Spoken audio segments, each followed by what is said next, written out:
Hello friends, welcome to our channel smart study with RS. आज के lecture के अंदर हम सेंट्रोइड केंद्रक के बारे में स्टडी करेंगे। केंद्रक एक ट्रायंगल के अंदर जो तीनों मीडियन हैं उसको बाइसेक्ट करके जो पॉइंट बनता है वो सेंट्रोइड होता है। इससे रिलेटेड जो भी प्रॉपर्टीज़ एग्ज़ाम में पूछी जाएंगी वो सब डिस्कस करेंगे। तो लेट्स स्टार्ट। सेंट्रोइड, सबसे पहले इसकी डेफिनेशन है। सेंट्रोइड क्या है? सबसे पहले क्या है? Centroid is the intersection point of all three medians of triangle. तीनों, हिंदी में क्या है, तीनों माध्यिकाओं का प्रतिच्छेद बिंदु।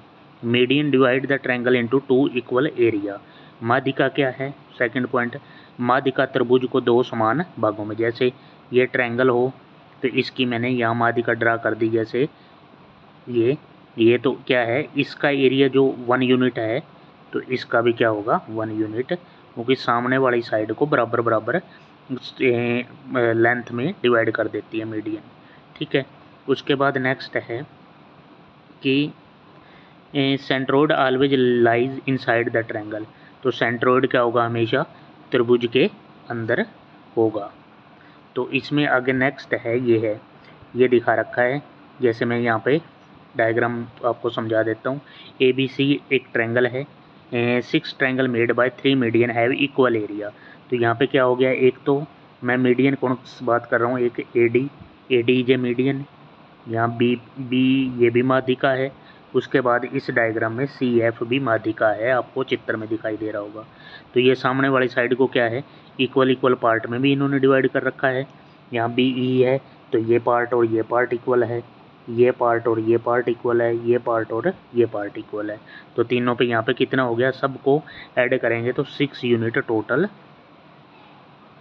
6 यूनिट हो जाएगा। तो 6 त्रिभुज का बराबर क्षेत्रफल होता है।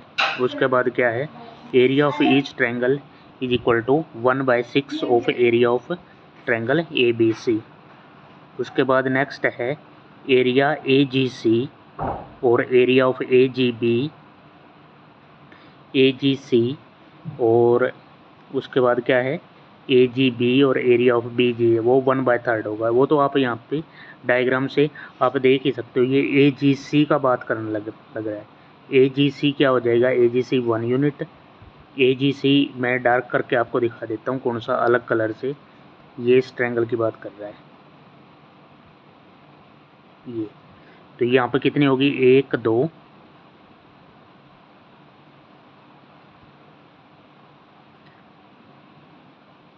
2।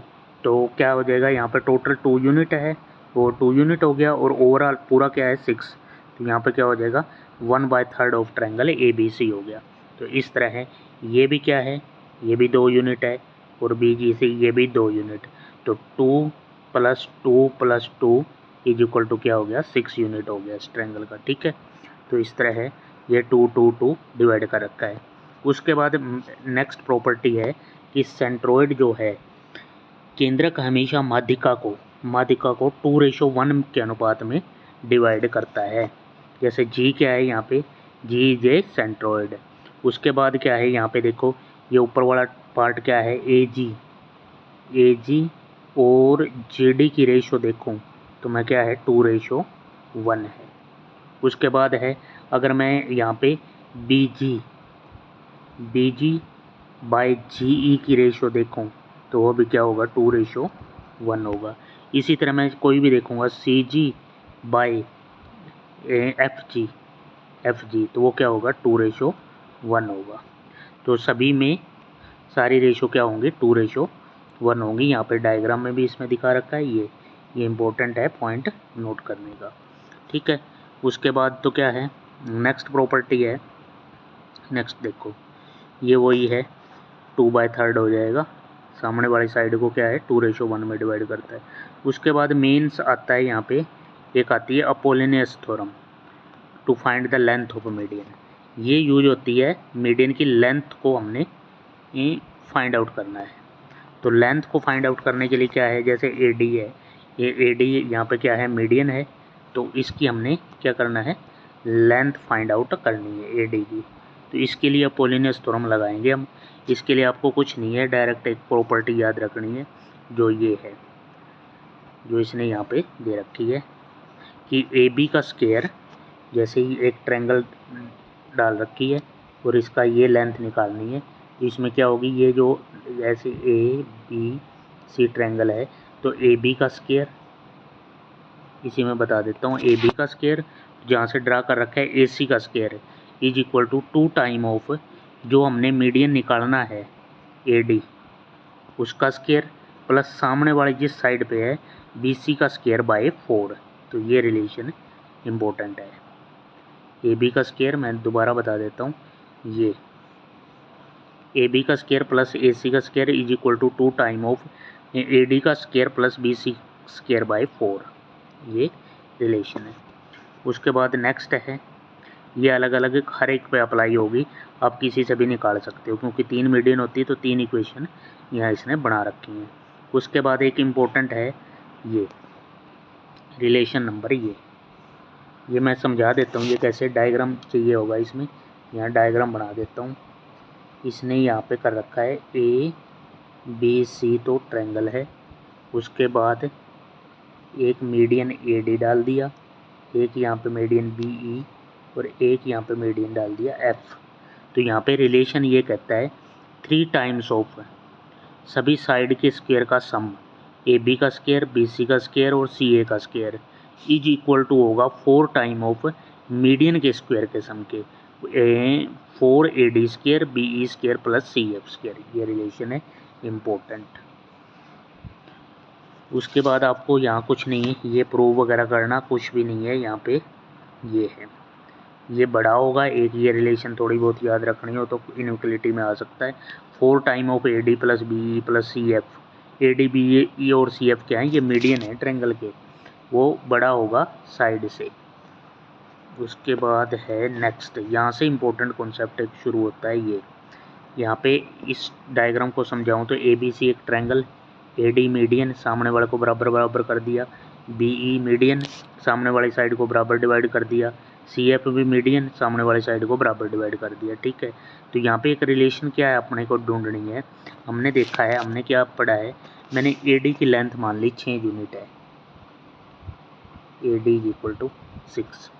तो मेरे को पता है जो जी सेंट्रोइड है, ए जी और जी डी की क्या रेशो होगी, ए जी और जी डी, ए जी और वो तो 2:1 में डिवाइड करेंगे, तो 2:1 में डिवाइड करूँगा मैं पूरी ए डी को, तो मेरी ए जी की लेंथ क्या आ जाएगी, ए जी की, क्योंकि ये 3 है और 3 की वैल्यू 6 है तो 2 टाइम्स हो जाएगी, मतलब ए जी की जो वैल्यू मेरी आएगी 4 यूनिट और जी डी की वैल्यू क्या आएगी मेरी 2 यूनिट, ये आ जाएंगी।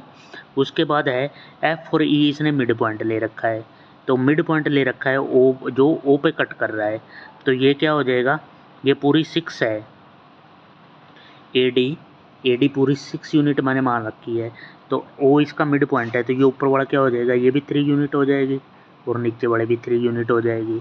अब मेरे को पता है ए जी पूरी कितनी है, ध्यान से देखना, ए जी पूरी कितनी है, ए जी है पूरी 4 यूनिट और उसके अंदर से ए ओ मेरा, क्योंकि वो मिड पॉइंट था तो ए ओ मेरा 3 यूनिट था, तो मेरा ओ जी कितना रह जाएगा, ओ जी मेरा क्या हो जाएगा 1 यूनिट रह जाएगा। ओ जी की जो लेंथ है मैं अलग इस स्केच से दिखाऊँ, जो ये लेंथ है मेरी डार्क वाली, तो ये क्या हो जाएगी 1 यूनिट आ जाएगी। तो यही इसने प्रूव कर रखा है, ये है। तो यहाँ पे क्या हो जाएगी, जो इसने रेशो दे रखी है ए ओ, ओ जी और जी डी, वो हो जाएगी 3:1:2, 3:1:2 ये वाली।